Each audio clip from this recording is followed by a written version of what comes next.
Officials, welcome to the first weekly video update for basketball. The points of emphasis for this week are confidence, inbounding the ball, and calling fouls and violations. Confidence can be the toughest thing to get while officiating. The more fouls and violations you can see, the more comfortable you will get when calling these plays.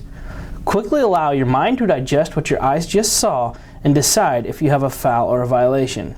Sharp, crisp whistles and mechanics show confidence. Remember, for violations or balls out of bounds, you need to have your hand up with an open palm. For fouls, you have your hand up with a fist.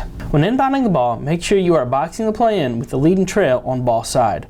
Before you hand or bounce the ball to the player, make sure you check your partners, the tables for subs, and the players on the floor. Taking a quick second will allow you to make sure everything is ready to go and we don't have too many players on the floor and your partners are ready for play. Finally, make sure you put your hand up with an open palm, hand or bounce the ball to the thrower in, take a step away, count, then chop the clock when the ball is legally touched in bounds. Finally is calling fouls and violations. The biggest thing I can tell you is to call what you see.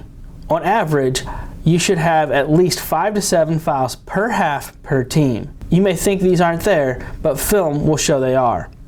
When you are at the table to report a foul, you need to stop in the foul reporting area and call the color, number, foul, and what is to happen next. Make sure you keep your numbers high and you're loud enough for the table to hear you. The first play we have is an out of bounds play. It appears White is the last to hit the ball before it goes out of bounds. The official does blow his whistle and point the direction. To show more confidence, the official should have blown the whistle with the hand in the air with an open palm, say the color of who's getting the ball while pointing the direction.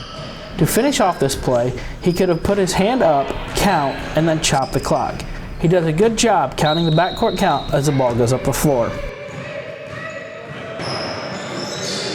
The second play is 2 missed fouls. The first is a hit that could have been picked up by either the lead or the center, and the second is also a hit that could have again been picked up by the lead or center.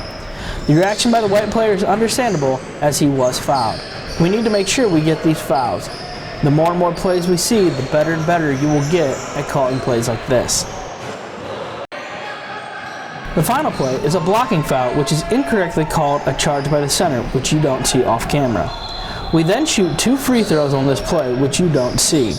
To combat this, the crew can come together, talk about the call that was made, and decide what needs to happen next if you aren't sure.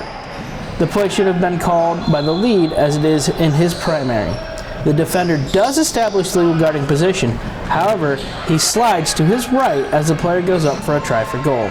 The more and more we see these types of plays, the more chances you are to get this play right. Thank you for tuning into this week's video update and have a great shift.